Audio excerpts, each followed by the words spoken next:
and this session is presented by me, Prabhakar Jha. So our first topic is Indian martial arts. Okay, what? Indian martial arts, and this topic is basically related to your general studies. Okay, and in history portion also you can say art. Okay, art and culture portion. So why we are going to cover this topic? So first of all, we'll understand the context. What is the context of this topic? So an Indian man in Singapore has won the top prize in government-initiated competition for migrant workers for choreographing and performing a sequence of Silam Bam. So what is Silam Bam? So please keep in the mind Silam Bam. Okay, Silam Bam. Yes. So what is Silambam? Silambam is a traditional martial art from practice in India since the 4th century. Traditional martial art. Okay. Please keep in the mind.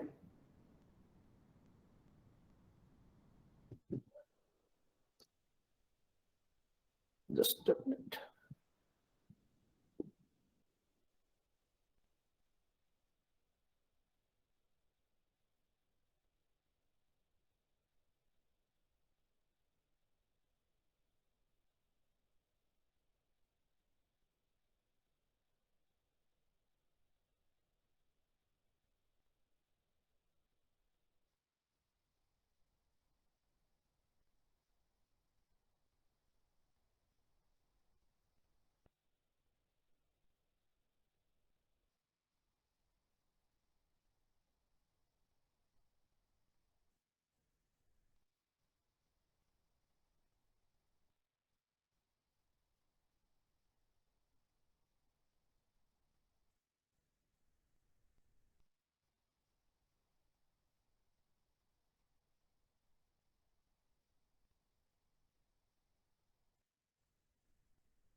Technical problem. Yeah. So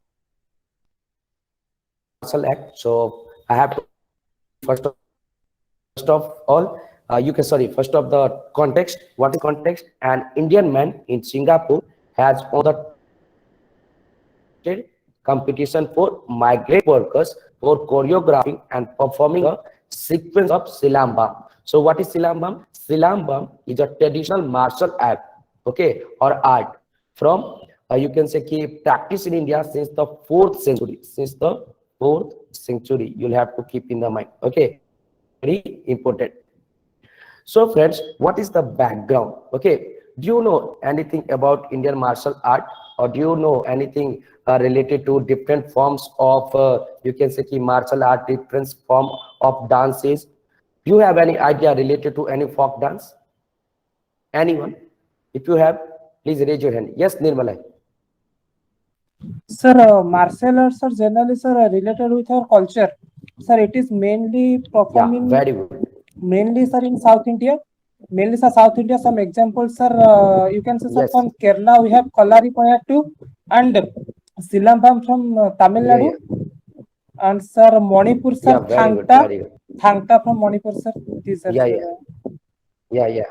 Okay, very good. Yeah, anyone? Yeah, Nirmala, you have sufficient knowledge. Okay, only you will have to practice and focus on revision and answer writing. Answer writing is the key for the success. Okay, so anyone, do you have any idea related to Indian martial art, any name, any folk dance name, or any traditional or classical dance? In India, there is okay 8 classical dance. Anything? Anyone? Do you have any idea? Sir, folk dance, sir, from Odisha, we have, sir, Sambalpuri folk dance and Chhauas folk dance. And, sir, Yeah, yeah, very good. classical, sir, we have Odissi. Similarly, sir, Yeah, Kathakali from Kerala. And, sir, Andhra Pradesh from okay, Kuchipudi from Andhra Pradesh. These are, sir, classical form. very good. Yeah, yeah, very good, very good. Okay, so let's discuss the background of this topic. So the competition is part of the Tamil variety series Chilpannu Mapi. Okay, Chilpannu Mapi. You'll have to keep in chill. Share this slide with you. Okay, don't worry. So Chilpanni Mapu. Okay, or Mapi. Chilpanni Mapi.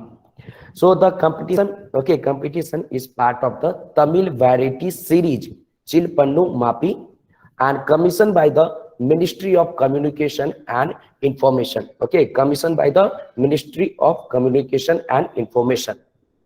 And migrant workers are invited to, okay, send in video submission of their talents. Then Ganeshan, you can say ki Ganesh, okay, son start practicing martial art at the age of 12. Okay, at the age of 12, you'll have to keep in the mind. And won a silver medal for India at the first Silambam World Championship in 2010. Okay, in 2010. So what is the analysis portion of this topic? So let's start. First of all, let's discuss, okay, ancient texts related to martial arts. So friend, first is Dhanurved. Okay, what is Dhanurved?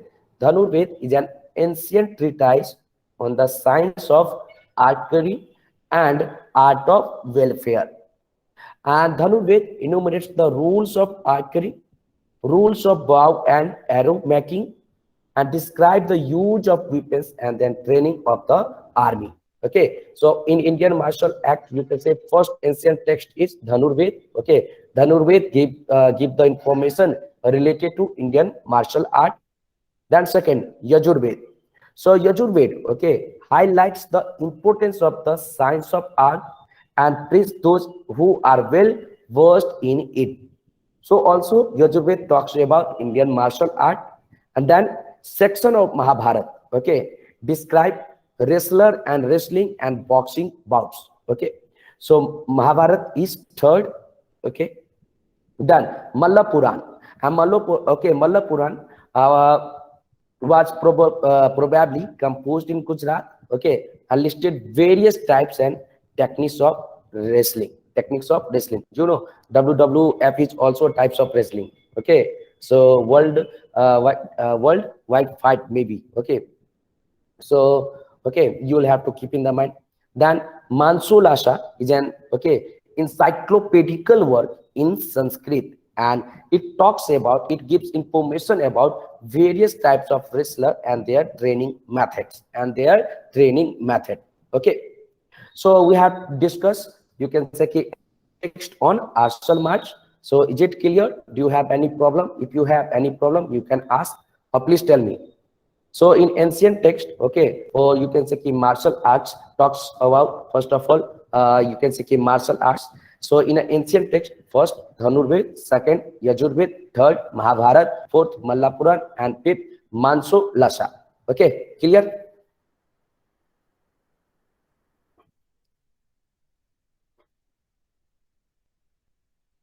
Yeah, anyone? Do you have any doubt? Or is it clear? If is it clear, please tell me. Yes, sir, clear. I will move Yes, ahead. sir. Yes, okay. Okay. Yes, sir.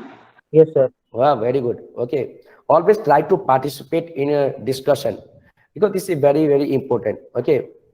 Yeah. Let's see the next, you can say, key facts related to martial arts. So first of all, friends, I have told you ancient text on martial arts, and in India, these different types of martial arts. So I'm going to tell you and give the brief information related to martial arts, which will be very, very helpful for your upcoming examination. So in the first is, okay, Kallari Payattu. So what is this? So Kallari Payattu is the oldest forms of martial arts. Okay, and it finds its origin in Kerala. So Kallari Payattu is related to Kerala. And friends, it can be performed with bare hands or using swords. Okay, that means talwar. And believed to have been introduced by, okay, Parashuram. This art form includes strikes and kicks. So you can say कि Kallari Payattu, okay, was introduced by Parashuram. Please keep in the mind. And in Kallari Payattu, footwork is most important aspect. Okay, footwork is most important aspect. Where Kallari means a training hall or school, and okay, Payattu translate to practice. So first is Kallari Payuttu is related to Kerala. Then second, Gatka. Gatka is related to basically Punjab. Okay, Gatka, Punjab. So originating from Punjab, this art is believed to have introduced by the Sikh warriors. Introduced by the Sikh warriors. Okay. And Gatka earlier version called Sastar, okay, also you can say Sastar Vidya, and which was banned by the British, okay, after the Anglo-Sikh War. After the Anglo-Sikh War, you will have to study Anglo-Sikh War in your, you can say, history portion.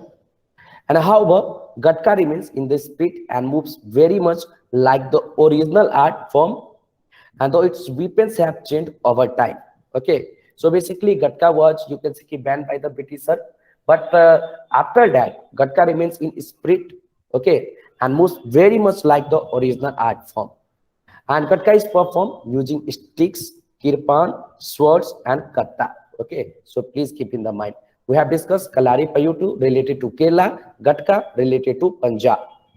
Now, let's come to the Silambam, which is, okay, Silambam is in frequent use, so you'll have to keep in the mind.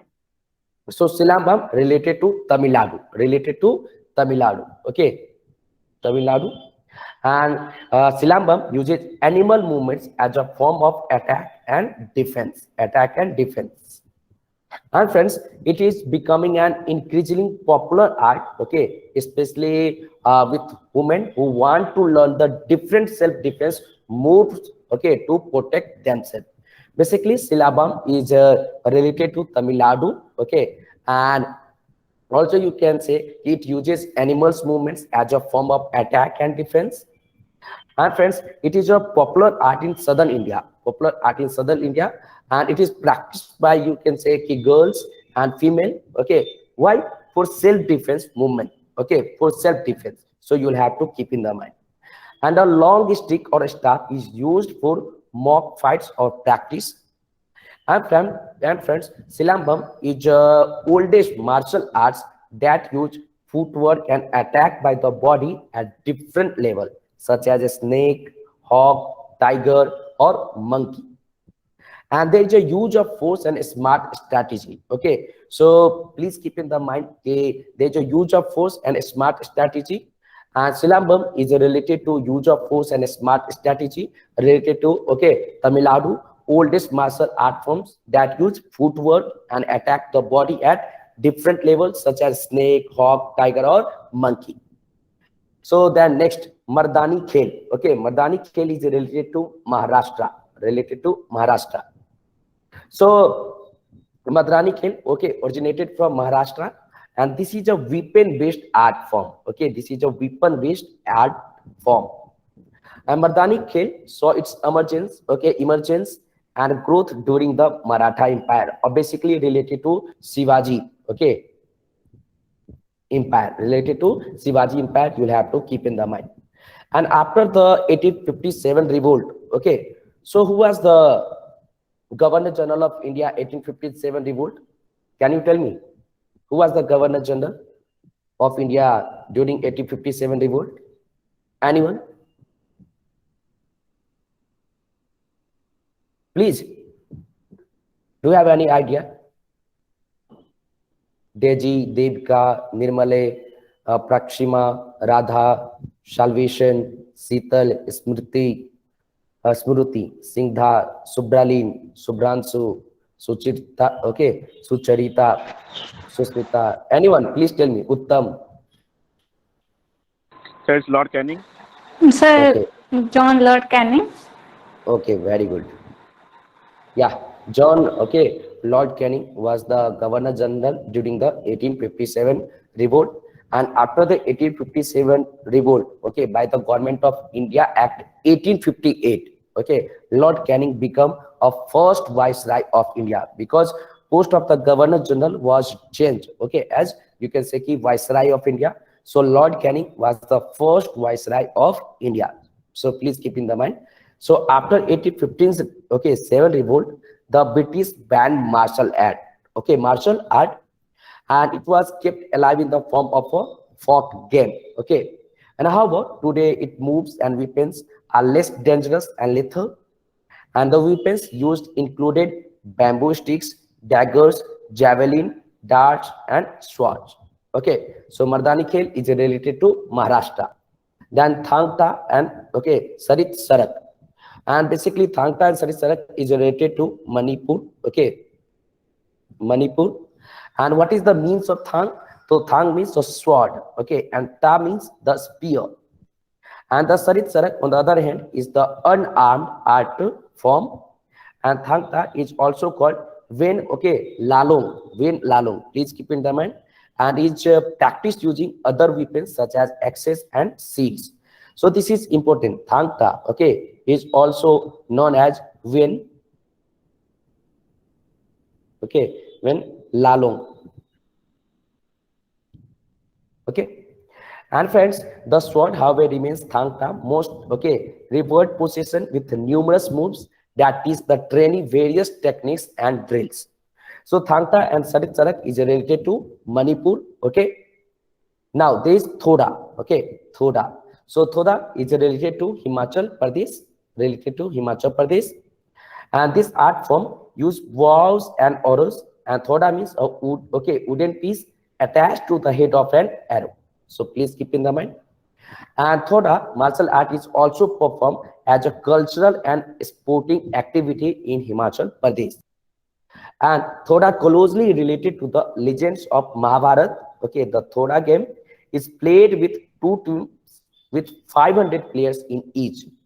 And not all are archers, but are also dancers that help boost the morale of the team. So Thoda basically related to Himachal Pradesh, Thangta related to Manipur. Then there is Lathi Khel. Lathi Khel is related to Punjab, okay, and Bengal. Punjab and Bengal. So please keep in the mind. So Lathi Khel, okay, related to Punjab and Bengal, and it is a form of martial art that uses the oldest weaponry, the lathi or stick for combat. Okay, and the stick can be used and wielded in different ways to make the okay blow lethal or light. And the Indian police uses the lathi to get as potent weapon. Okay, please keep in the mind. Then there is okay Parikhanda or Parikhanda. This is from Bihar. Okay, Parikhanda, and created by the Rajput. And Pari means the shield and Khanda means sword. Okay, so you'll have to keep in the mind. And friends, the moves, the technique and steps are also used in the famous Chhau dance of Bihar. So Chhau is basically folk dance, okay, of Bihar, Bengal and Jharkhand, folk dance. So please keep in the mind. So Parikhanda is related to Bihar. Then there is Mushti Yuddha. Okay, Mushti Yuddha. So Mushti Yuddha is an armed martial art, okay, related to Varanasi, UP. Varanasi in UP. Okay. And punches, kicks, and strikes are the art, okay, weapons. And though this art form is not so popular today, it was at its peak during the Middle Ages. Okay. Then there is Kuttu Varisai. Kuttu Varisai. And Kuttu Varisai, you can say related to South India. Okay. South India. So please keep in the mind. And friends, you can say that Kuttu Varisai uses many steps from yoga and gymnastics. Then there is Square, okay, practice in Kashmir. And Square uses armed as well as unarmed combat moves. And the sword, okay, or Torah is paired with the shield or bargula. And competition requires a blue, okay, uniform and a belt on the waist, along with standard approved size of swords. Then there is Kusti, okay. And friends, Kusti, you can say related to in northern India, okay. And this is most have you can say probably popular and okay, you can say popular martial art and popularized by movies. Kusti began during the Mughal era, okay, where the local sport called Mallayud was combined with the Persian equivalent, okay, Varjesh-e-Bastani, okay, Varjesh-e-Bastani.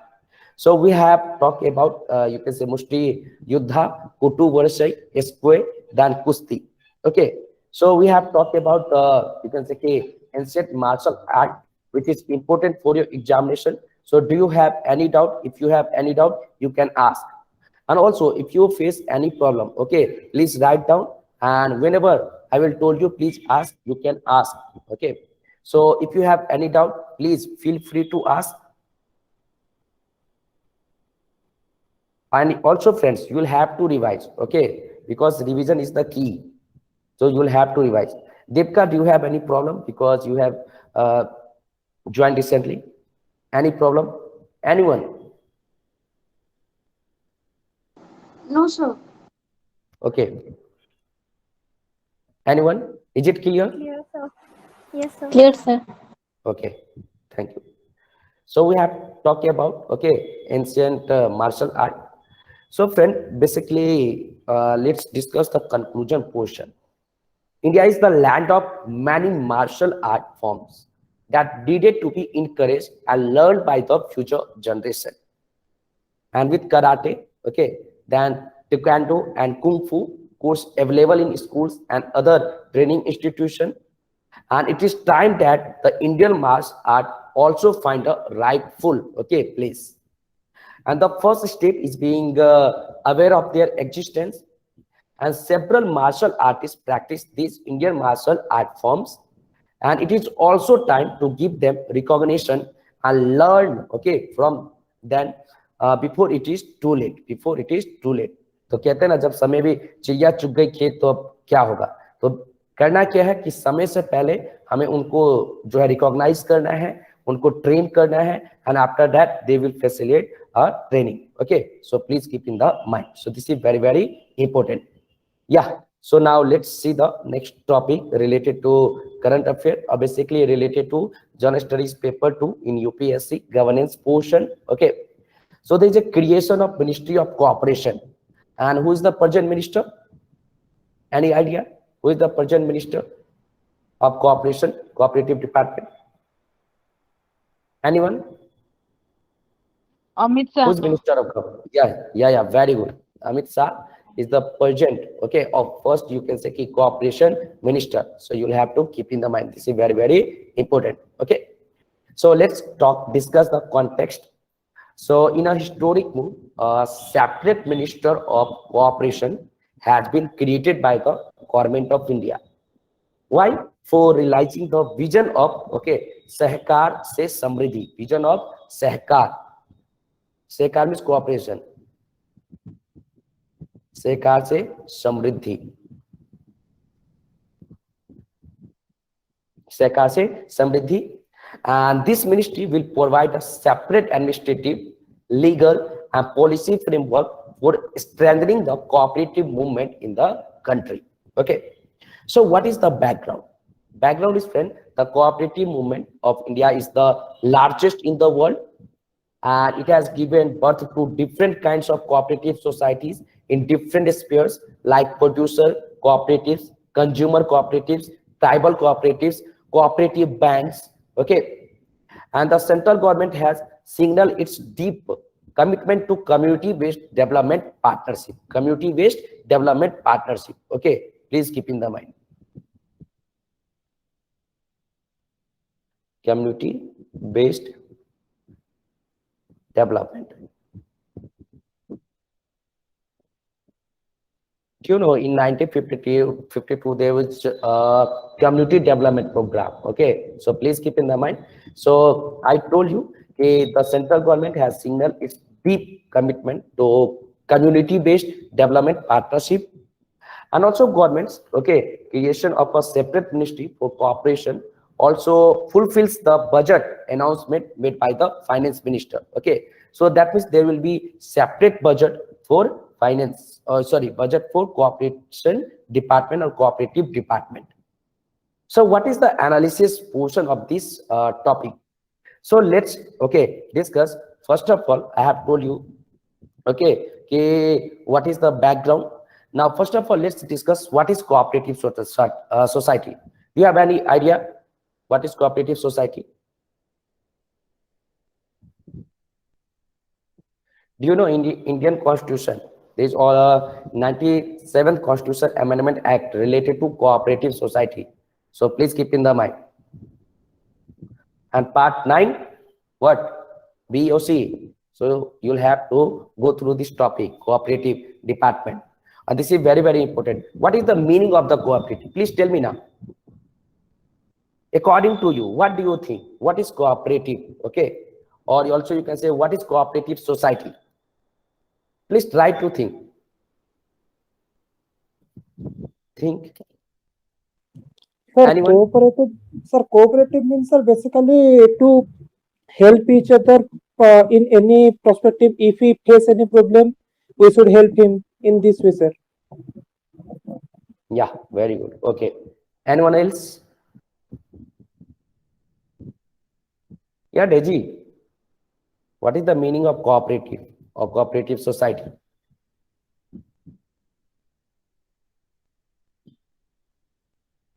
No one. Okay. So now I'm going to tell you, please keep in the mind, cooperative society. Basically Yeah. Go ahead. yes, actually that is voluntary as individual Yeah. work together for a cause, Okay. but Very good. for economic interests. Okay. Very good. So now I'm going to tell you, please keep in the mind, what is the meaning of cooperative society. So basically, cooperative society is an autonomous association of persons, okay, united voluntarily to meet their common economic. In a previous class, I have discussed about the, you can say, open hospital or NGO hospital, okay. So basically, NGO or also you can say hospital is related to cooperative society. So what is cooperative society? Cooperative society is an autonomous association of persons united voluntarily to meet their common economic, social and cultural needs and aspiration through jointly owned and democratically controlled enterprises. Okay. And cooperative society are service enterprises aiming at rendering service to its member. And in a one sentence, we can say the philosophy of cooperation can be summed up as a each for all and all for each. Okay, so please keep in the mind, each for all and all for each. Each for all and all for each. सभी का सभी के लिए. Okay. So what is the historical background or you can say historical development of cooperatives? So let's discuss. It is very, very important for prelims.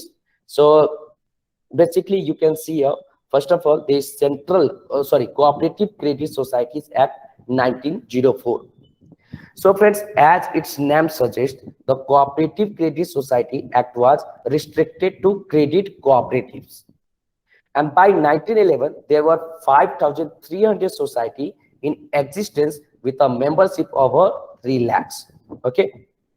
So first, Cooperative Credit Societies Act 1904, then Cooperative Societies Act 1912, and the act also provided for Federation of Cooperatives.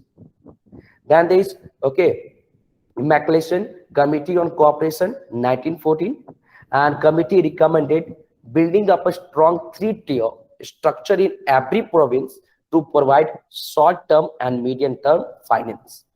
Okay. Then there is Government of India Act 1919. What is the another name of Government of India Act 1919? Anyone? What is the another name? Do you know, this is my habit. Whenever I teach, okay, so I used to ask question. Sir, Rawla time. Okay. What is the another name of Government of India Act 1990? Any reforms? You know, it is related to reforms. Manford Okay. reform. Okay. Montesquieu Chelmsford reforms. Okay. 1919 Yes. Act is also known as Montesquieu Chelmsford reforms, and 1909 Act is also known as Morley-Minto reforms, because the draft of 1909 Act was prepared by Morley-Minto and the draft of 1919 Act was prepared by Montesquieu Chelmsford. Okay, or Montesquieu Chelmsford. So please keep in the mind. So in Government of India Act 1919, there is also, okay, discussion related to cooperation or cooperative. So in a Government of India Act 1919, cooperation as a subject was transferred to provinces. Okay, and society were organized, but the most faced difficulty in operation as a result of opposition by private marketing agency. Okay, so here I have told you that this subject, that means the cooperation subject, was transferred to provinces. So at present in Indian Constitution there is a list. Okay, so which schedule is related to list? Which schedule? This is a topic of current affair, but okay, we should also talk about the static portion, because if maybe UPSC will ask related to cooperative society and they will give a statement in 97th okay Constitution Amendment Act, there is also, you can say, discussion about the cooperation, or by the 97th Constitution Amendment Act, cooperative society was recognized as constitutionally. Okay, so please try to participate. So which schedule is related to list? And list is taken from Australian Constitution. Okay, so which schedule? This is- 7th. Yeah, very good, Deji. Yeah, 7th schedule. So we have taken 7th schedule from Australian okay Constitution. So in 7th schedule there is 3 lists. Okay, at present. So first is union list, second is a state list, and third is concurrent list. Okay, so you'll have to keep in the mind. So friends, I have told you that by the Government of India Act 1919, cooperation, okay, so was a subject of provinces or transfer to provinces. Please keep in the mind. Then Multi-Unit Cooperative Societies Act 1942, and it act delegated the power of central registrar of cooperatives to state registrar for all practical purpose. Okay. Then after independence, first act was Model Cooperative Act 1990. Okay, in a you can say 8 5-year plan. What was the period? 1992 1997. Let emphasis on building up the cooperative movement as a self-managed, self-regulated, self-reliant institutional set up by giving it more autonomy and democratizing the movement. Then, okay, friends, please keep in the mind, this is very, very important. So, which 5-year plan was the last 5-year plan? Anyone? Last 5-year plan was? Any idea?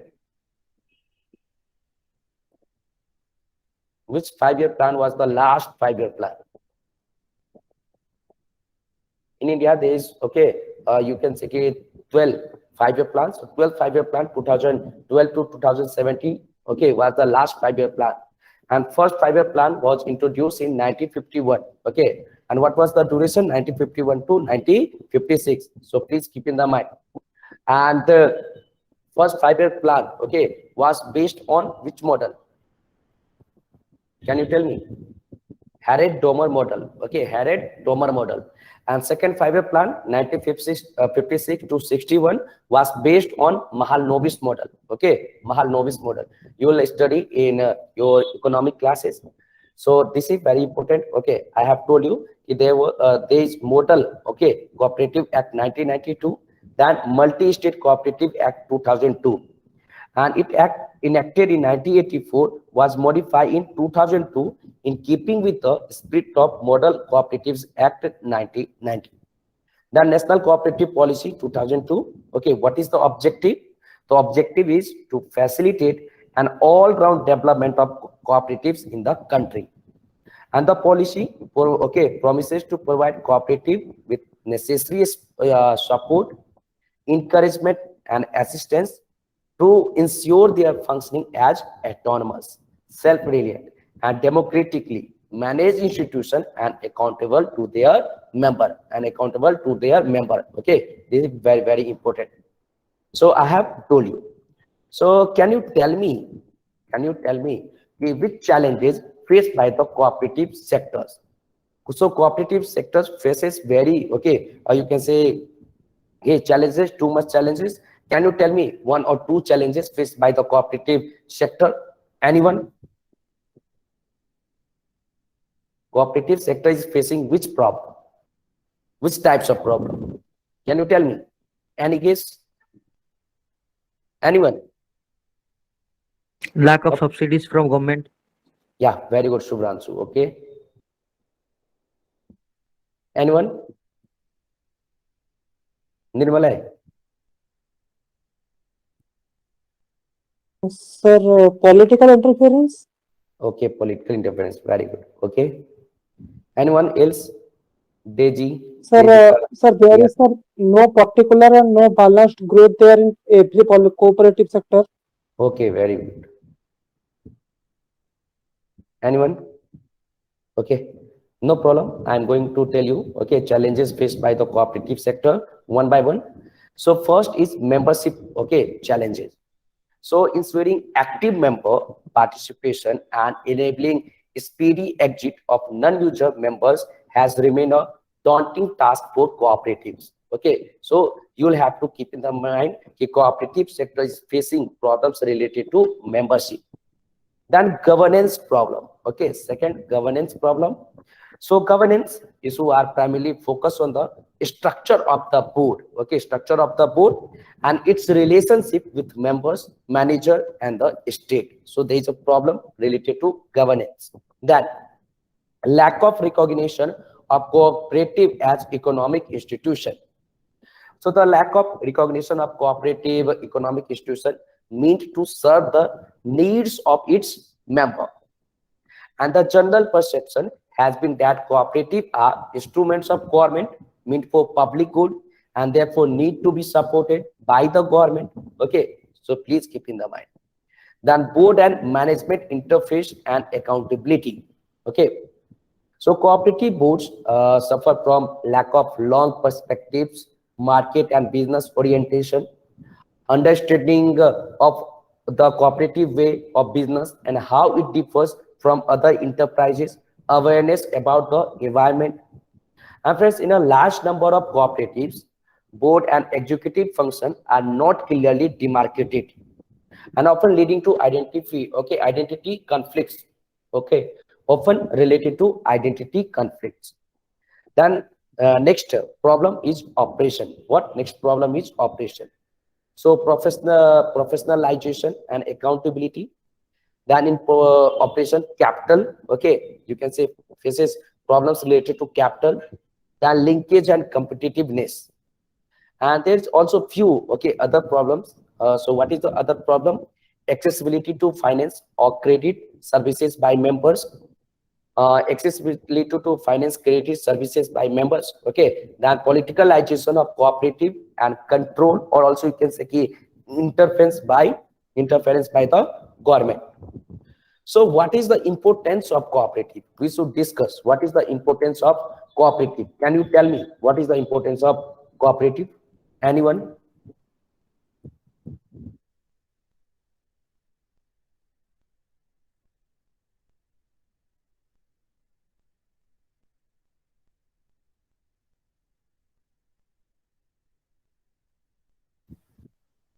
Yeah, anyone? Please tell me what is the importance of cooperative society or cooperative?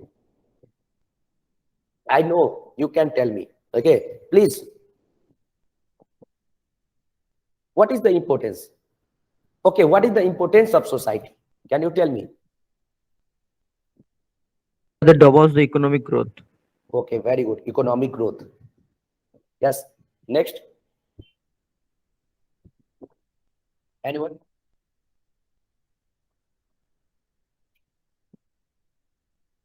Yeah, Deji. Sir, it basically, sir, it is not merely a profit-gaining institute. That's why it focuses on both improving the lifestyle and it maintains a balance between the welfare and the profit gain.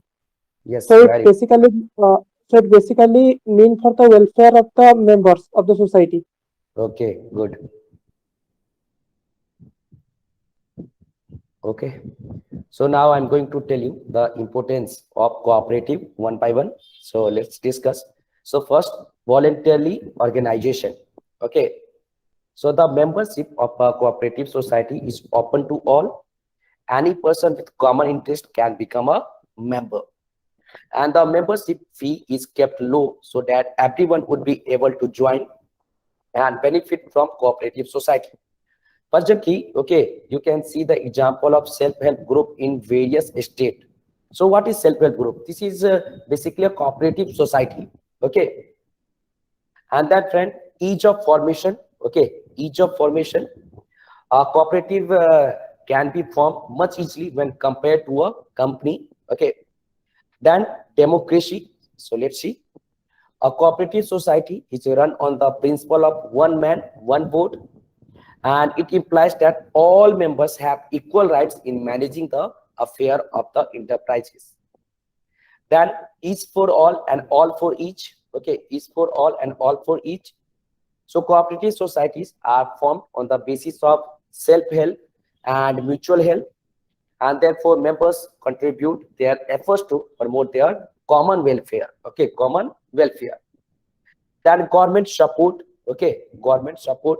So the government, with a view to promote the growth of cooperative societies, extend all support to them, and it provides loans at a cheap interest rates, provides subsidies.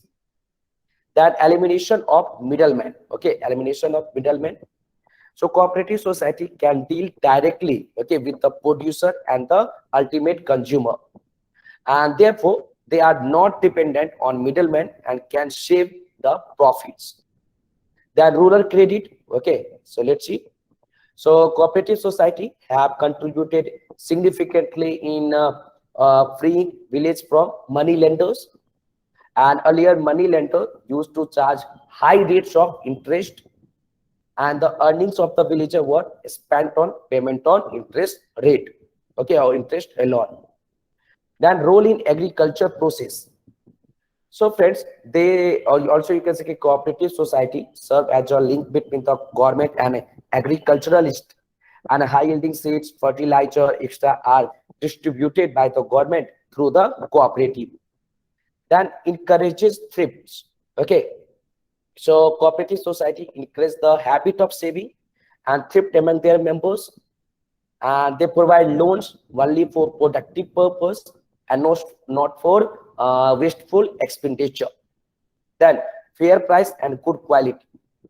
So cooperative society buy and sell in bulk quantities directly, okay, directly from the producer or to the consumer, and products are processed and graded before they are sold, and bulk purchase and sales ensure fair prices and good quality Then social benefit, friend. What is social benefit? So cooperative society have played an important role in changing social customs and curbing unnecessary expenditure, and the profits earned by the cooperative society or cooperatives have been used for providing basic amenities to the society, society. So this is importance of cooperative society. So what should be the conclusion, friends? Let's see the, okay, a conclusion. So in our country, a cooperative based economic development model is very relevant, and where each member works with a spirit of responsibility, and the formation of new ministry will give a massive boost, okay, give a massive boost to cooperative movement and create a true people momentum for development, okay, and create a true people momentum for development. So this is very, very important. So we have discussed, okay, about the Ministry of Cooperation. Now we'll have to discuss most important topic, section 66A of IT, Information Technology Act, and Shreya single cases. So do you have any problem related to cooperatives topic? Any problem, or is it clear? Please tell me.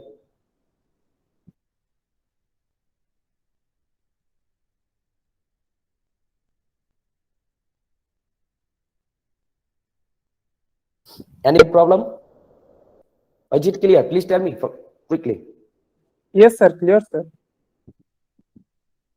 Okay, so now I'm going to discuss next topic.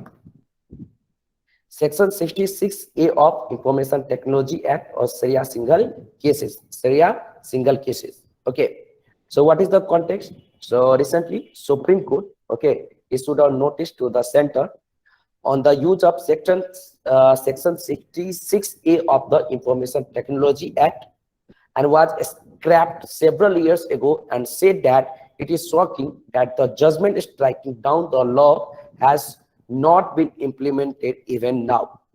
So what is the background? So the notice, okay, came during the hearing of plea filed by PUCL that pointed out that even after 7 years of the law being struck down, okay, as of March 2021, a total of 745 cases are still pending and active before the district court in 11 states, and wherein the accused person are being prosecuted, okay, for offenses under section 66A of the IT Act. And the plea is based on data collected by Internet Freedom Foundation, which has been tracking cases under the zombie, okay, provision, which have been declared invalid but are still being used by a police to prosecute people. And it's shown, also you can say it shows that even after March 2015, after the Shreya single judgment which struck down section 66A of the IT Act, okay, also you can say 307 cases were registered under the law.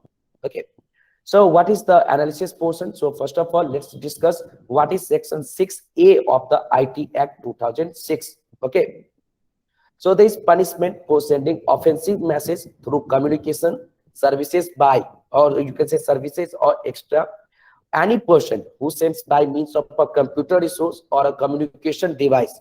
So which types of? So first, okay, you'll have to keep in the mind any information that is grossly offensive or has menacing character, or any information which he knows but of inconvenience, danger, obstruction, insult, injury, criminal intimidation, enmity, hatred, or ill will.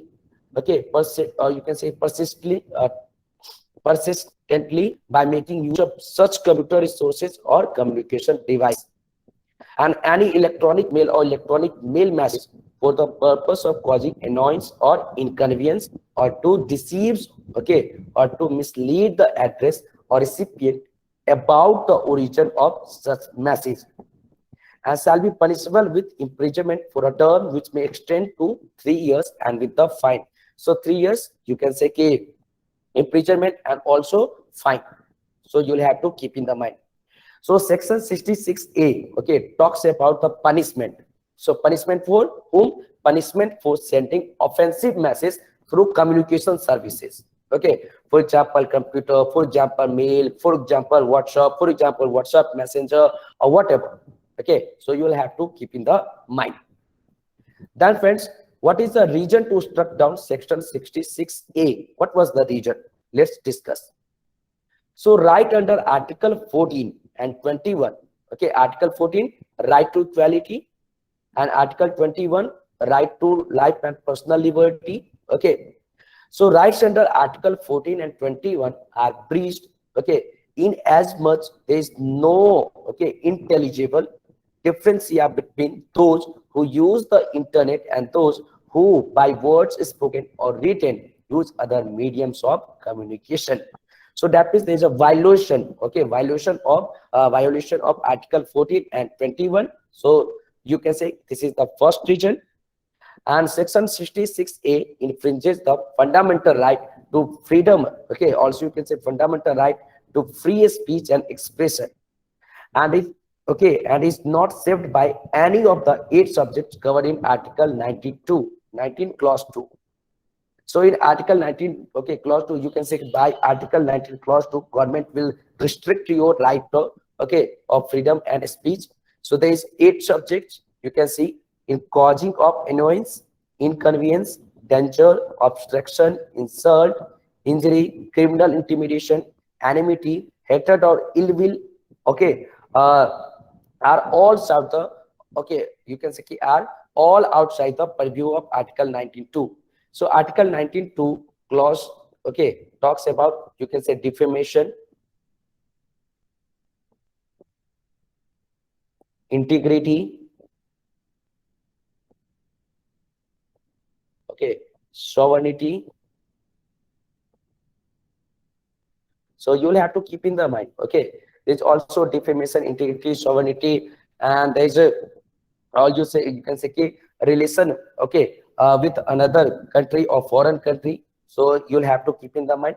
So Article 19 clause 2 restrict the fundamental rights of freedom and speech, but in, you can say, ki provision related to Article 16(6)(a) was not the part of Article 19 clause 2. So this was the reason, okay, to struck down the section 66(a).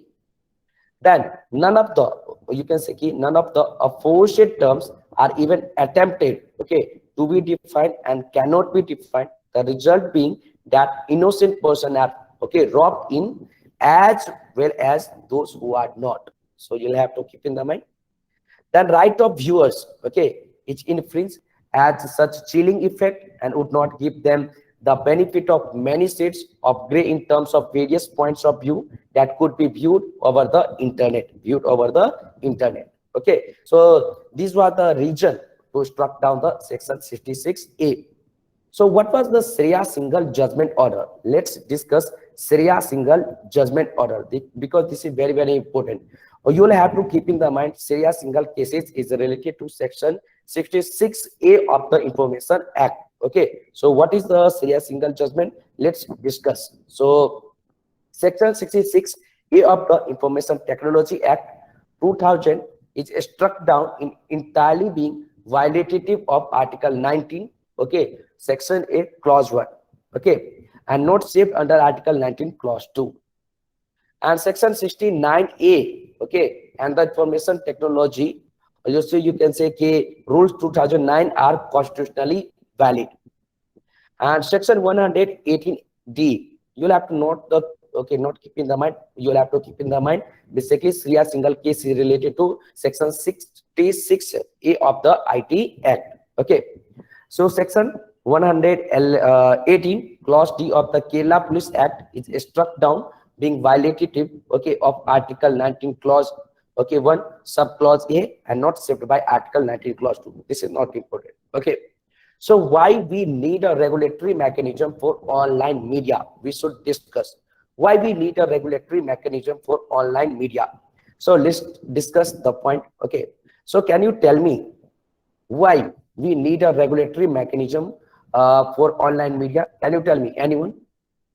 Why there is a need, okay, of a regulatory mechanism for online media? Why? For example, okay, yeah, go ahead.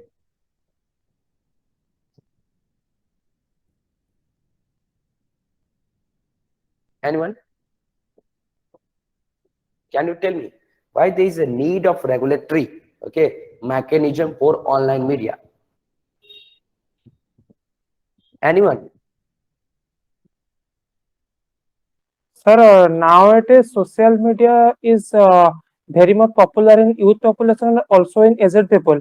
So if we post something unnatural or if we post something that is irrelevant, we can change their thought, belief, and even if it can affect our society, that's why we need a control media. Okay, very good. Yeah, anyone? No? Okay, no problem. So I'm going Sorry, to, yes. Yeah, Deji. sir, in social media nowadays there are a lot of harassment and abusement are going. So that is why some regulatory is necessary. Okay, very good. Okay, I got your point. Okay, so now I'm going to discuss why we need a regulatory mechanism for online media.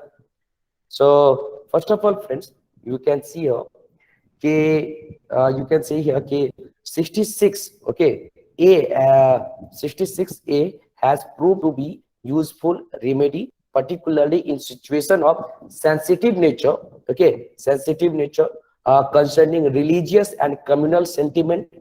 For the episode of the exodus of non-students from Bangalore, where the police authorities were forced to take, okay, recourse of section 66(a) to avoid spreading of rumors circulated to incite violence against person of the northeastern community. Okay, So please keep in the mind, this is very, very important. So for example, we can say, okay, we need for security,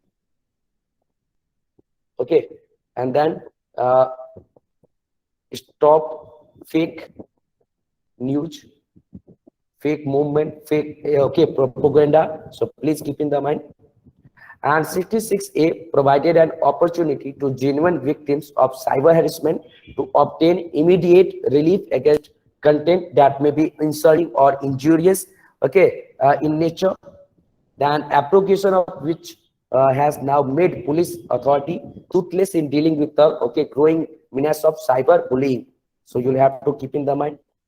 That means ki also you can say, okay, for the purpose of humanity, okay, purpose of humanity is also need of mechanism, okay.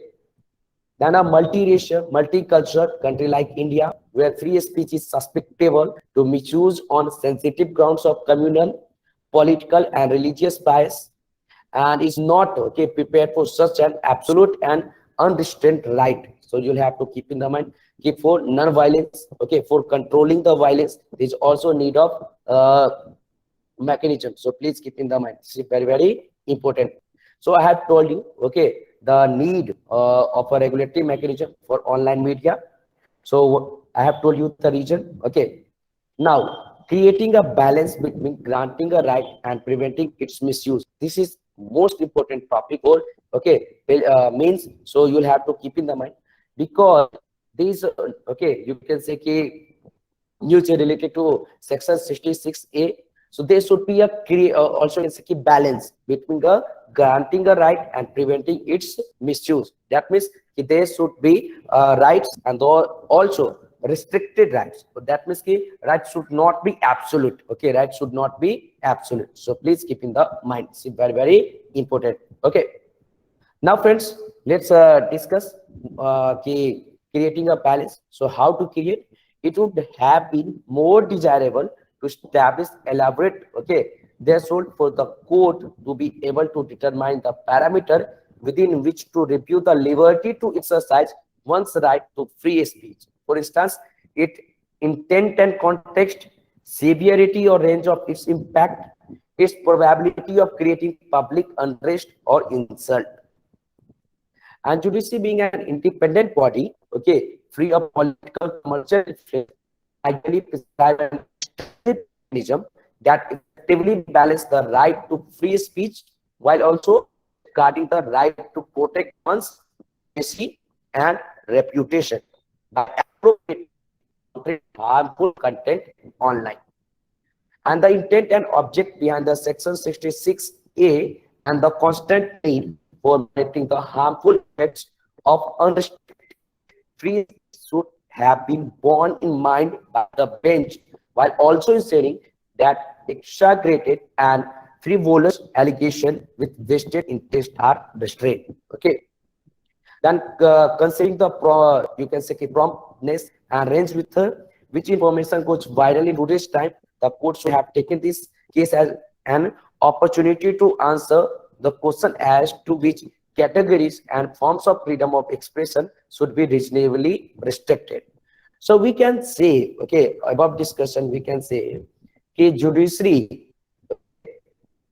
will have to play a major role. Judiciary will have to play a major role for creating a balance between granting right and preventing its misuse. So judiciary can issue, you can say you can say notice, okay, related to, you can say balance for right and its misuse. So you'll have to keep in the mind, this is very, very important. I have told you. Friends, okay, I have discussed creating a balance between granting a right and prevent its misuse. So what should be the conclusion? Every law is vulnerable to exploitation. Mere prospect of abuse should not have been the ground for, okay, removing an essential provision in totally, because almost every other legal provision will then be liable to be removed by the same logic. And seeing as the right to free speech in consonance with the right to protect one's dignity and reputation is a basic right, and this case might have been an appropriate opportunity for the court to propose a workable distinction between protecting rights and restricting them. And restricting them is a very, very important. Okay, so we have discussed section 66 A of the IT Act, also Sharia single cases. So do you have any problem or is it clear? Please tell me.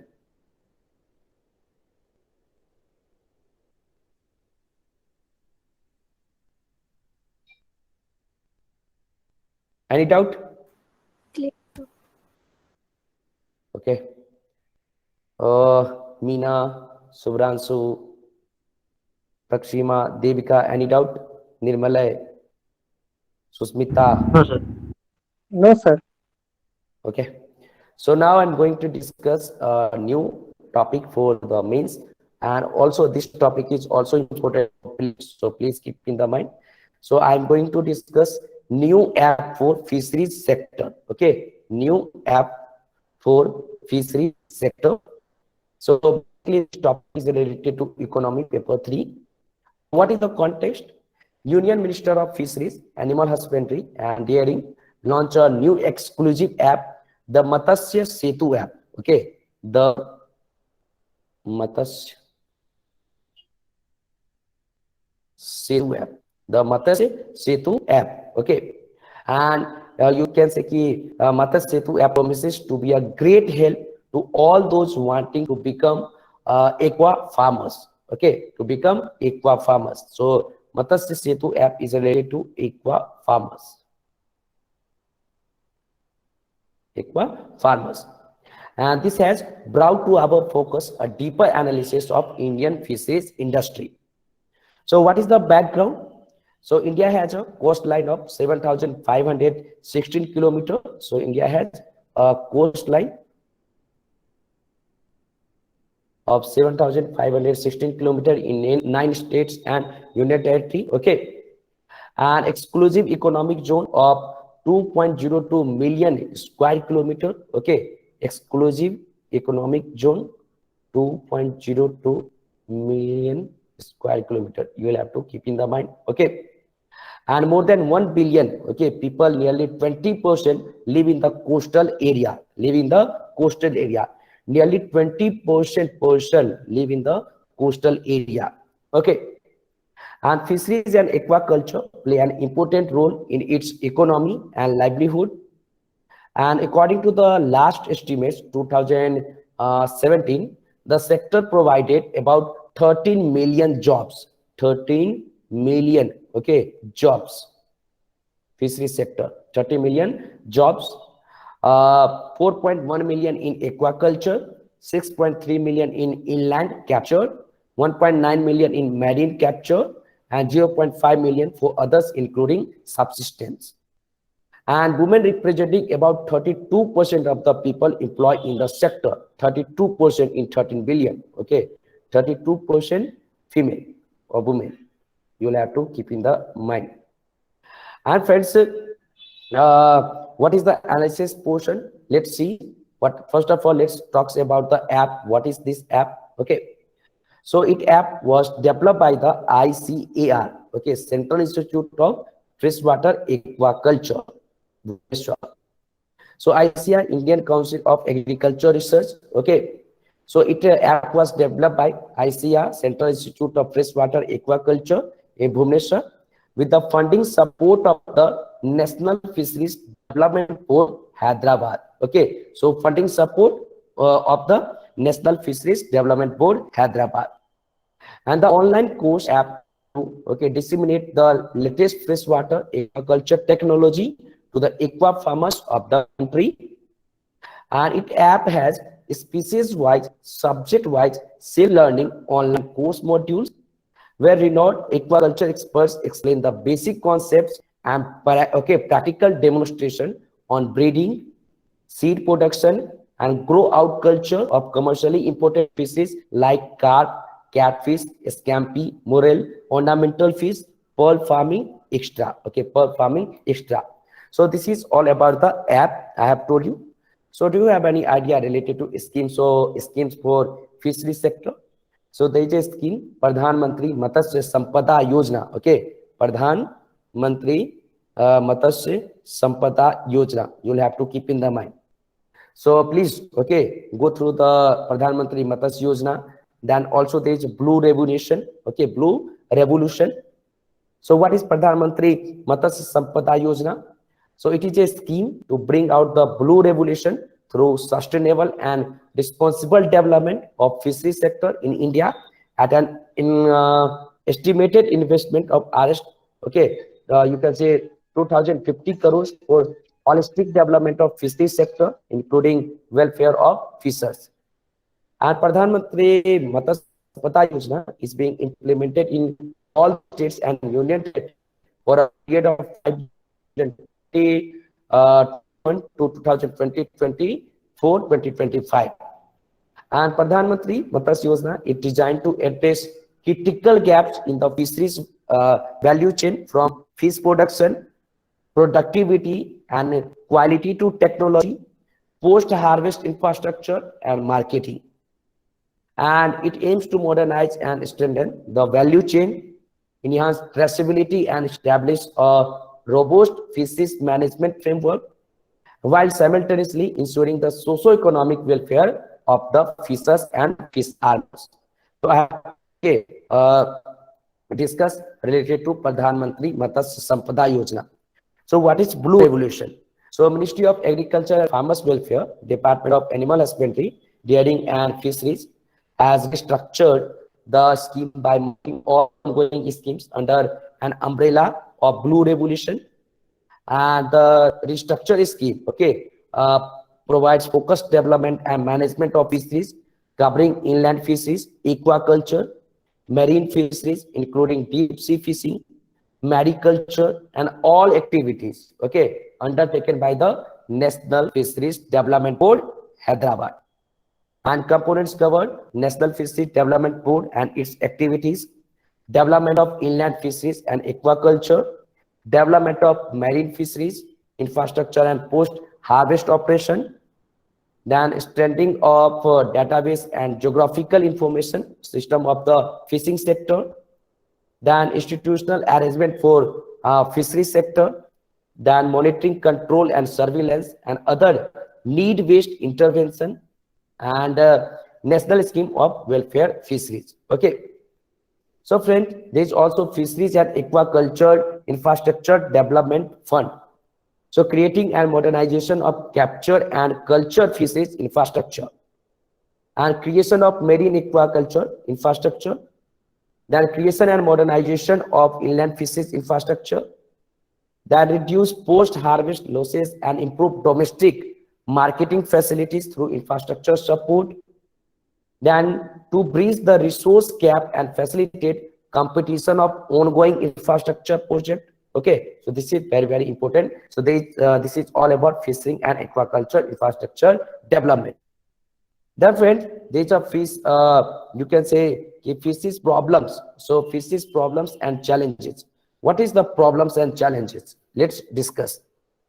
Due to the poverty of fishermen, they're not able to use latest technology, and still nowadays also they follow traditional fishing. That means they don't know about the new technology. And there's also poor infrastructure and lack of cold storage facility in their boats. They're not able to give fresh fish, so the quality of fish come down and rate also down. Then in a deep sea fishing, private owners have played sufficient role with a mechanized boat with the latest technology. And due to the lack of training, the quality of fish feed is getting poor in nowadays. And without latest equipments like GPRS, they don't know about miles or kilometers into the sea and inter-hostile sea area that captured by different countries. So please keep in the mind. So what should be the remedial measures? So remedial measures: regulating use of plastic bags and avoid dropping of industrial and sewage waste in around sea-shore areas. Encourage the research and development, to support a small-scale fishery sector. Generate awareness about the new technology. Joint patrolling and provide GPRS support. Provide educate incentive to encourage the growth of export. Growth of export. So friends, what should be the conclusion? The implementation of the code of conduct for responsible fisheries would facilitate sustainable utilization of fishery resources and hence to outcomes constraints in facing the above mentioned challenges I have told you. Okay, so please keep in the mind. And in the long term, however, there is need to develop national and regional fisheries governance to ensure rational and effective fisheries management in the region. Okay, so we have talked about you can say key new app for fisheries sector. Okay, and the next topic is friend related to ethics in cosmetic energy. Okay, ethics in cosmetic energy. So do you have any doubt related to new app for this sector? And do you have any doubt?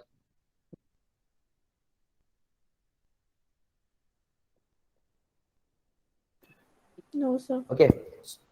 Okay. So now I'm going to discuss the next topic, ethics in cosmetic surgery. Okay. So this topic is related to ethics paper. So what is the context? Cosmetic doctors and plastic surgeons around the world have reported surges in booking for surgical and non-surgical treatment following lockdown. And this also brings to focus broad ethical issue involving surgeon, patient, and society as per stakeholder. What is the background? Aesthetic plastic surgery has become extremely popular, and it could be due to an increase in demand by consumer. Some view aesthetic plastic surgery as a solution for issue in their lives. And active and aggressive media, which were almost absent 50 years ago, have made our society ambitious and globalized.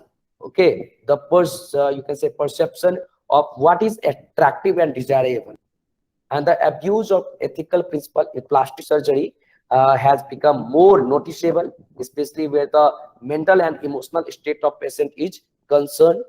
What is the analysis portion? Let's see. So the friend, there is a cosmetic and reconstructive surgery. So cosmetic surgery is a surgical expertise that aims at correcting or improving body imperfection. And this may be you can say cognition acquired due to illness or due to traumatic or paraphysiological events such as aging. Cosmetic surgery also include surgical procedure requested by patient to improve their appearance. And we can say cosmetic surgery differs from reconstructive surgery. Reconstructive surgery also, you can say, deal with the treatment of morphologically alteration that can be related to pathological condition. And friends, aesthetic dimension cannot be ignored in reconstructive surgery. And then then on the other hand, reconstructive surgery is strictly required in any cosmetic surgery. Okay, so how cosmetic surgery is being unethical? Let's discuss. So if ethical, you'll have to keep in the mind, if ethical principle or first to no harm is followed, then cosmetic surgery or any surgical ill, especially would be unethical. And the patient develops suffering from those several stages, the perception of image, the processing of distress, finding imperfection, and attempting to search for possible solution by appealing to the doctor. And cosmetic surgery is not available to all based on a personal finance, and therefore does not meet this ethical requirement of justice being fair and equitable. And it exposes, please keep in the mind, you'll have to keep in the mind, see, very important, friends, it exposes what you'll have to keep in the mind, it exposes patient to undue and unjustified risk, for example, risk of infection, risk of anesthesia, side effects, and even risk of death. So it is wasteful of resources that could be used for better purpose, for example, curing illness, improving education, reducing poverty. And in the long term, it does not change other people's opinion of you. And the people who matter, if they like you before surgery, and then they will still like you after surgery. And the key role of the body, which is fragmented and manipulated, implies the risk of objectification both by the physician and by the patient, and distort the traditional relationship between doctors and disease patient into one between doctor and a healthy individual who deliberately chooses to undergo clinically unwarranted surgery. Clinically unwarranted surgery. So we can say कि cosmetic surgery being unethical. Okay. So what is the argument in favor? Let's discuss the argument in favor. This is very, very important, friends. So due to the affirmation of a wider notion of health, which also includes the psychological well-being of individuals and therefore lead to the recognition of a you can say therapeutic function for cosmetic surgery, and the request for an intervention that aims at improving the physical and psychological well-being of the person therefore cannot be labeled as a heteronomous evolution, but needs to be considered as an expression of the full and conscious self-determination of the person. And friends, it is also called the surgery of the soul. And it should be noted that the effects of plastic surgery are not simple, okay, or simply the result of the search for external perfection, implemented through the correction of a physical defect, but have consequences on individual in their entirely, that is body and spirit. And since patients are responsible for the cost of their own care, then cosmetic surgery does not affect the overall availability of healthcare resources. So what need to be done? So first of all, friends, a full understanding of desire of the patient, who is aware and fully accepting of the risk related to the surgical procedure, and understanding that every surgical procedure itself, although it may be modified, cannot be reversed and in fact result in permanent physical alteration with enduring marks. Marks means scare that cannot be completely eliminated. So what should be the conclusion? In order to address this ethical dilemma, the contemplated cosmetic procedure needs to undergo a risk-benefit analysis collaboratively by the patient and surgeon. Otherwise, cosmetic surgery will be recognized as crazy surgery. Recognized as crazy surgery. So please keep in the mind, this is very, very important. Okay. So is it clear? Ethics in cosmetic surgery. Now I will have to discuss topics related to prelims. Okay. So is it clear?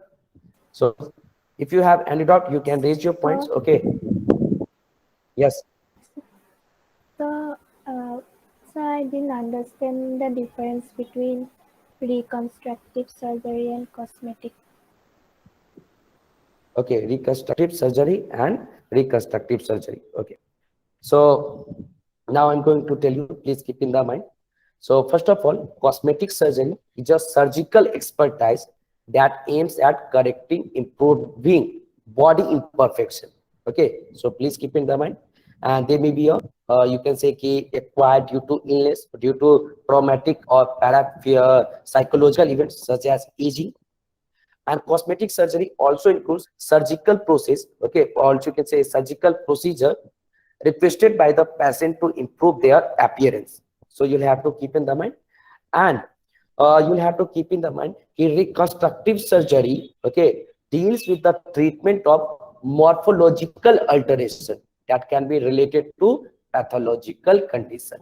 Okay, so you can say reconstructive surgery is related to modification of male and female. Okay, and cosmetic surgery is related to the, you can say, external part of body. So is it clear, Deji? Yes, sir. Yes, sir. Okay. So now please give me 5 to 7 minute break. Okay, I will join. Please wait.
Yeah, now let's start our discussion with the films topic. This is very important. Okay, so first, water wars of Andhra Pradesh and Telangana.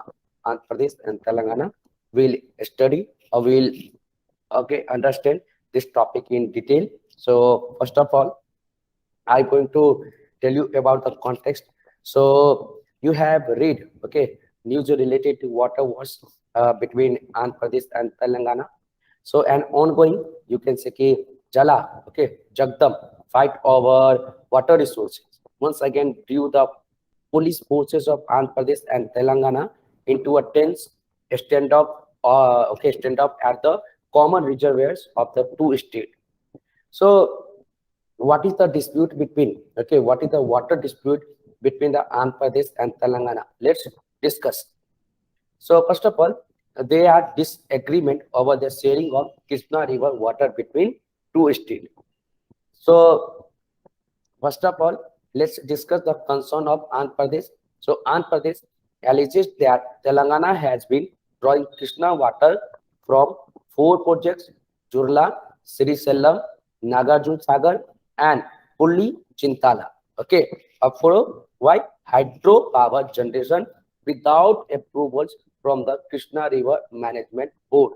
Without approvals from the Krishna River Management Board. And Krishna River Management Board, it is an autonomous body that was set up after the bifurcation of the state to manage and regulate the waters in the Krishna basin. And friends, it is also accused that the water is used for power generation is being wasted by releasing it into the Bay of Bengal.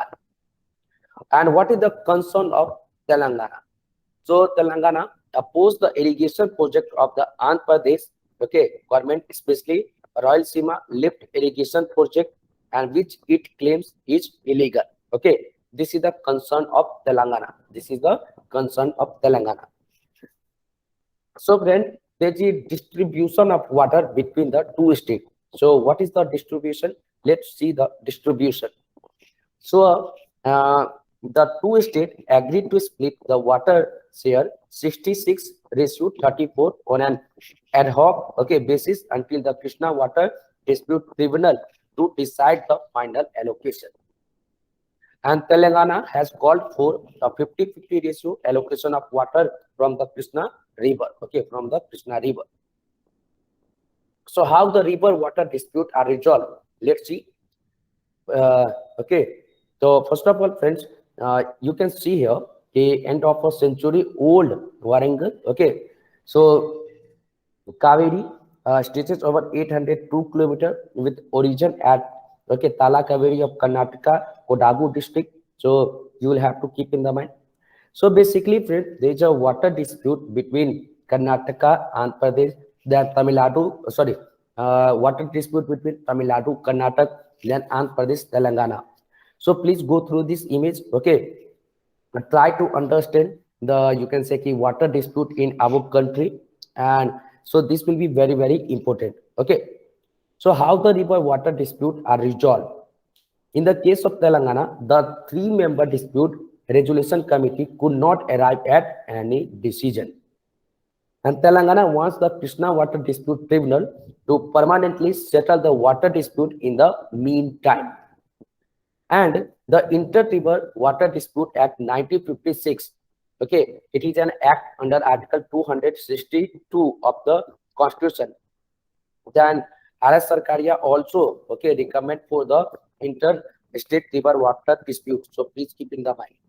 So under the 262 Act, a state government may request the central government to refer an state river dispute to a tribunal for adjudication. And the tribunal will consist of a chairperson, vice chairperson, 3 judicial members, and 3 expert members. And they will be appointed by the central government on the recommendation of selection committee. And the tribunal must give its decision within 3 years, which may be extended by 2 years. So maximum 5 years. And under the 262 Act, if the matter is again referred to the tribunal by state, For further consideration, the tribunal must submit its report to the central government within 1 year. And this decision has the same force as that of an order of the Supreme Court. Okay, so please keep in the mind. So this is the provision related to river water dispute resolve. You will have to keep in the mind. So friend, what is Krishna Water Dispute Tribunal? Second, let's discuss the Krishna Water Dispute Tribunal. Second, in 2004, the central government has constituted Krishna Water Dispute Tribunal for adjudicating a dispute between the state of Maharashtra, Karnataka, and erstwhile Andhra Pradesh under Section 4 of the Interstate River Water Dispute Act 1956. And the tribunal has given its report and decision in 2010, and the tribunal is currently hearing the dispute on matters related to the newly created state of Telangana and Andhra Pradesh. So this is very, very important. So do you have any doubt?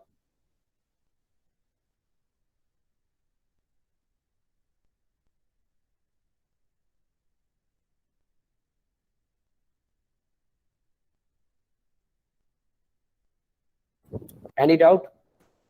No, sir.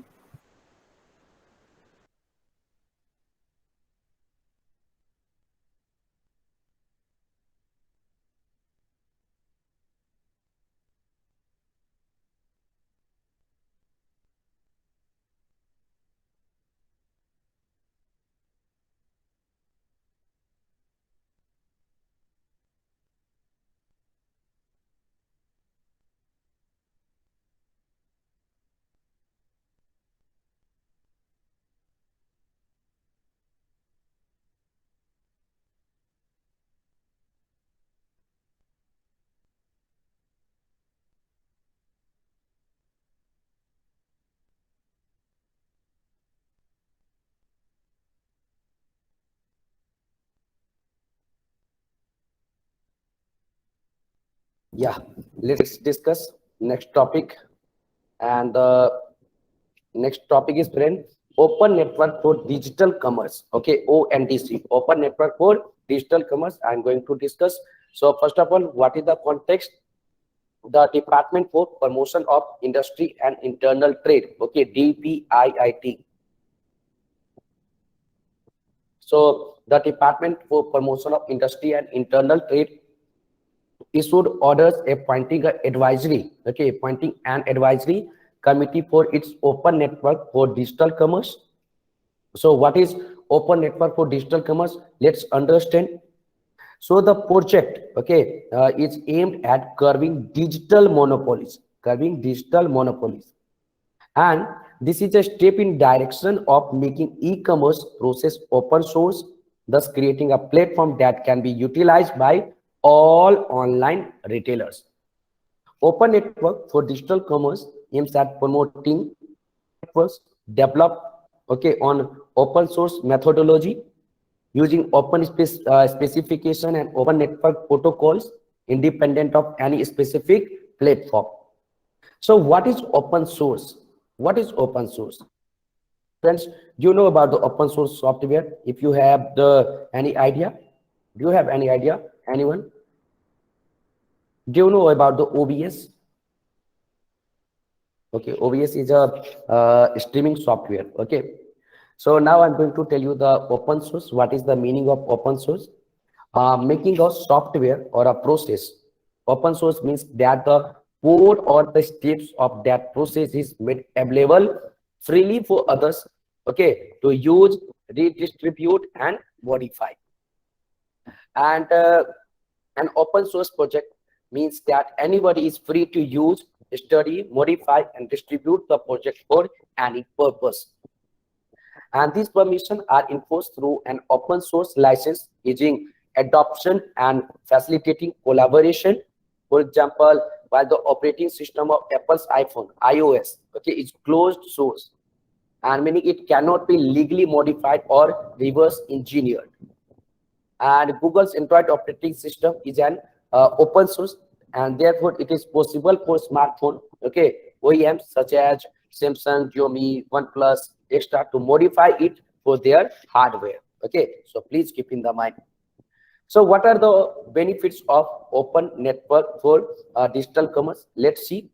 So open network for digital commerce is expected to digitize the entire value chain, standardize operation, promote inclusion of suppliers, derive efficiency logistic, and enhance value for consumer. Okay, enhance value for consumer. So this is the benefits of open network for digital commerce. So you'll have to keep in the mind, this is very, very important. And friends, what will be the impact of ONDC on business? What will the impact? So let's see the impact. So open network digital commerce is expected to digitize the entire value chain. I have told you. And friends, so first of all, on smaller companies, if the open network digital commerce gets implemented and mandated, it would mean that all e-commerce, okay, company will have to operate using the same process, and this could give a huge boost, okay, booster shot to smaller online retailer and new entrants. And what will be the impact on big company if mandate? This could be problematic for larger e-commerce company which have, okay, proprietary process and technology deployed for these segments of operation. Okay, so you'll have to keep in the mind open network for digital commerce. I have covered open network for digital commerce. Then now next topic is swallowing up of neutron star by black holes. Okay, so swallowing up of neutron star by black holes, what it is, let's discuss. So context, a team of international scientists, including those from India, confirms detecting collision between black holes and neutron star by analyzing gravitational waves created in January 2020. Okay, created in January 2020. Okay, just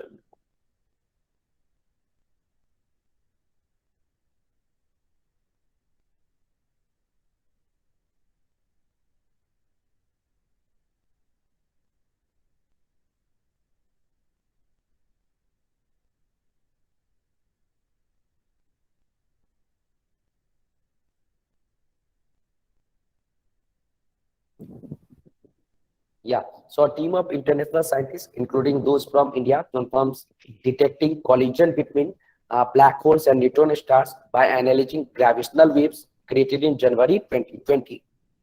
And the gravitational waves were detected by the LIGO. I have covered in previous classes. Okay, so detected by the Interferometer Gravitational Wave Observatory LIGO in the United States, and by the Virgo, okay, detector in Italy.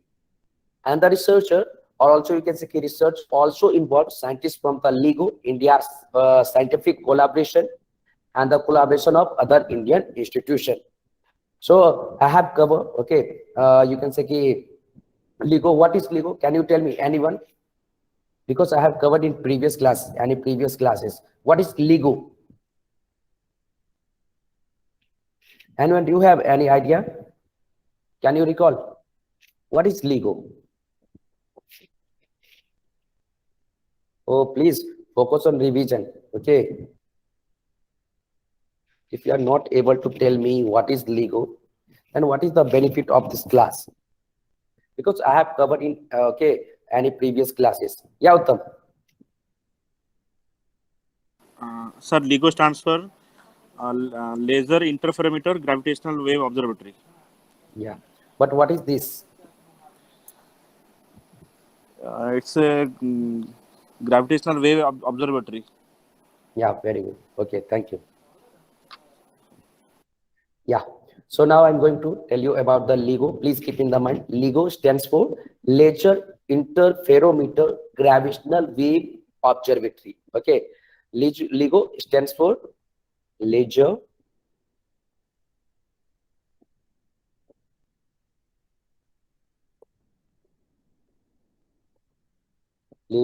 okay, Interferometer Gravitational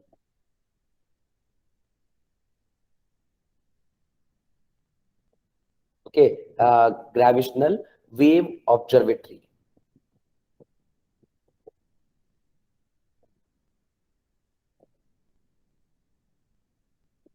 Please keep in the mind. And it is the world's largest gravitational wave observatory and a marvel of precision engineering, comprising two enormous laser interferometers located 3,000 kilometers apart. And LIGO exploit the physical properties of the light and and of space itself to detect and understand the origin of gravitational waves. And do you know LIGO is blind? Okay, unlike optical or radio telescope, LIGO does not see electromagnetic radiation. Okay, for example, visual light, radio waves, microwaves, and it does not have because gravitational waves are not part of electromagnetic spectrum, and a single LIGO detector, okay, could not initially confirm gravitational waves on its own.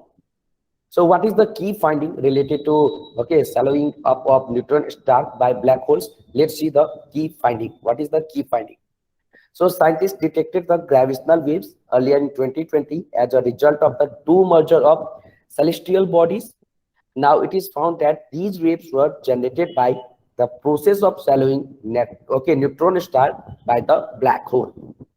And the first merger involved a black hole about 9 times the mass of our sun and a neutron star about 1.9 times the mass of our sun. Do you know about the Chandrasekhar limit? Chandrasekhar limit is related to 1.4 types, okay, of sun. You will study in geography. Then friends, I have told you the first merger involved a black hole about 9 times the mass of our sun and neutron star about 1.9 times the mass of our sun. So what is black hole? Okay, let's discuss what is black hole. And friends, black hole is a region of space-time where gravity is extremely strong that no object can escape from it. And there are two types of black hole, which becomes three with the discovery: stellar mass black holes. And stellar mass black holes are the black holes with a mass of fewer than 100 times that of the sun. Then supermassive black holes, okay, these are the ones with a mass greater than 1 lakh times that of the sun. So please keep in the mind. Then intermediate, okay, mass black holes. So these are class of black holes with a mass approximately 100 to 1 lakh times that of the sun. And both stellar black holes and you'll have to keep in the mind supermassive black holes, okay, commonly found. And also let's discuss what is neutron star. Okay, do you know anything about neutron star? No problem, I'm going to tell you. So neutron stars are formed when a massive star runs out of fuel and collapse. And the very central region of the star, the core, collapse, crushing together every proton and electron into a neutron. And at the core of the collapsing star is between about 1 and 3, okay, solar masses. These newly created neutron can stop the collapse, leaving behind a neutron star. And a star with higher masses will continue to collapse into stellar mass black holes. And many neutron stars are likely, okay, undetectable because they simply do not emit enough radiation. Okay, enough radiation. Please keep in the mind, this is very, very important. So I have I have shared with you.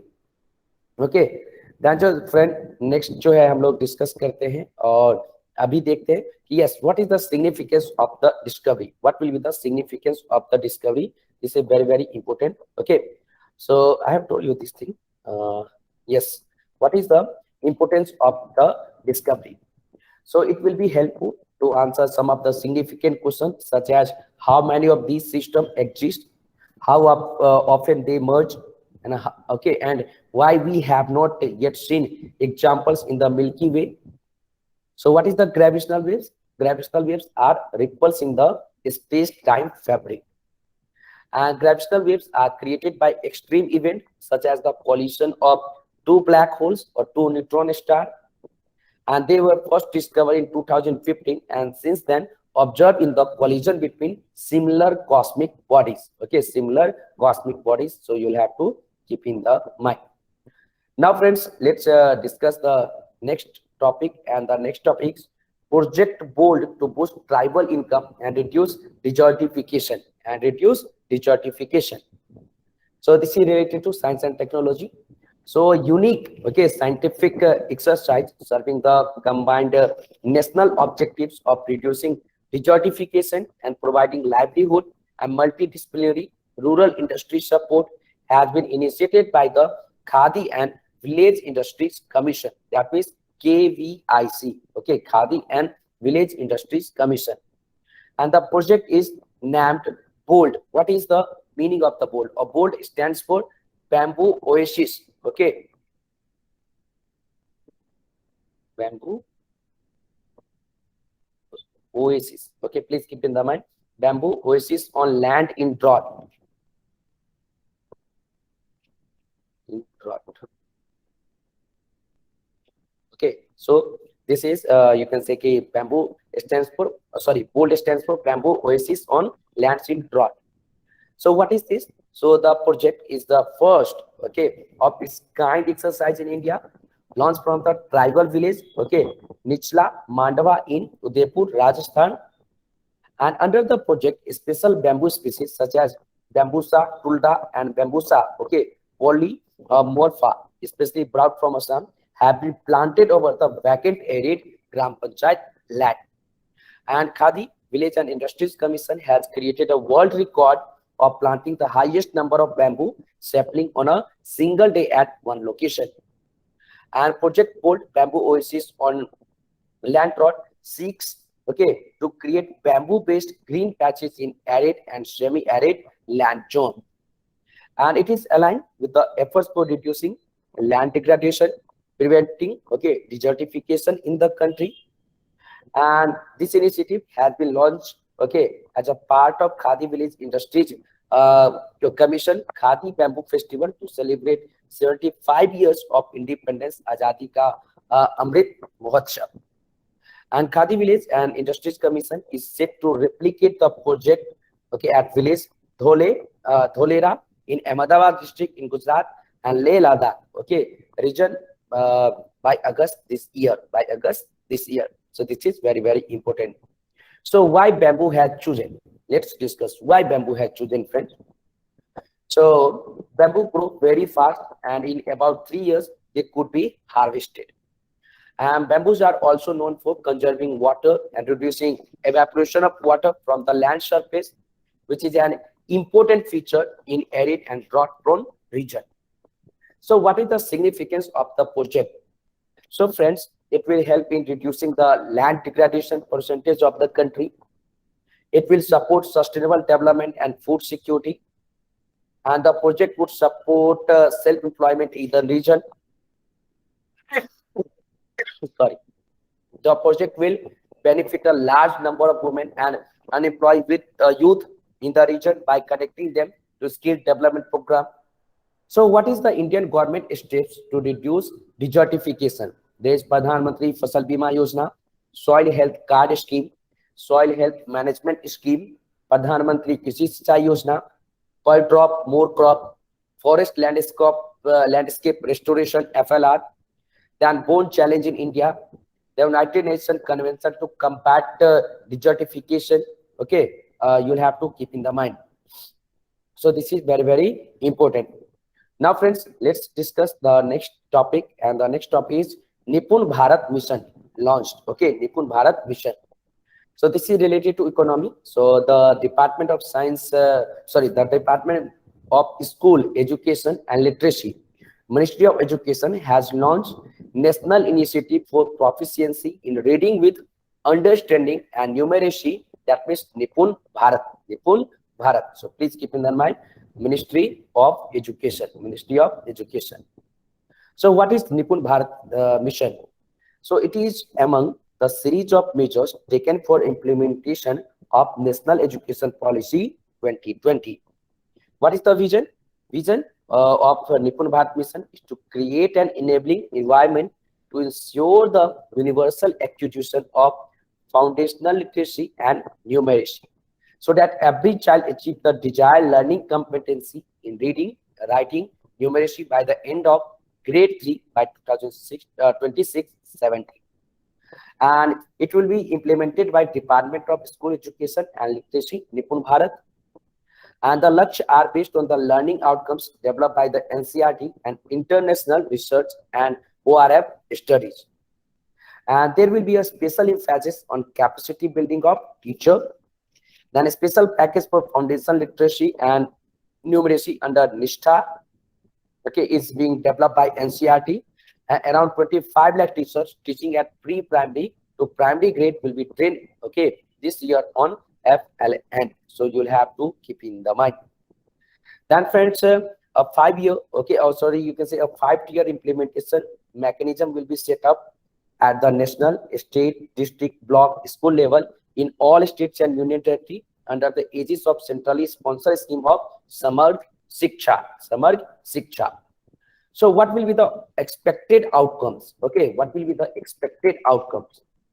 So foundational skills enables to keep children in class, thereby reducing the dropouts and improve transition rate for primary to upper primary and secondary stage. Okay, so reducing dropout, you will have to keep in the mind. Drop out, reducing dropout.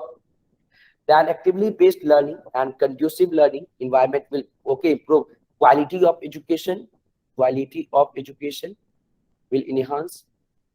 Quality of education will enhance. Okay.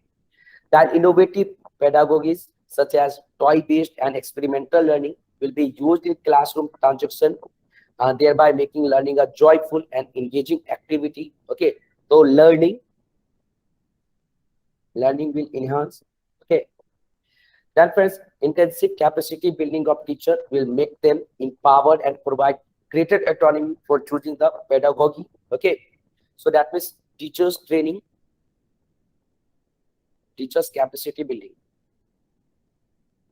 Please keep in the mind, teachers training and holistic development of child by focusing on different domains of development like physical and motor development, socio-emotional development, literacy and numeracy development, cognitive development, life skill, okay, extra, which are interrelated and interdependent, which will be reflected in holistic progress card, and children to achieve a steeper learning, okay, trajectory, which may have positive impacts on later life outcomes and employment. As is almost every child attends early grades, therefore, okay, focus at the stage will also benefit the socio-economic disadvantaged, okay, disadvantageous group, the ensuring access to equitable and inclusive quality education. Inclusive quality education. Okay. So what is Samarg Shiksha scheme? Let's discuss.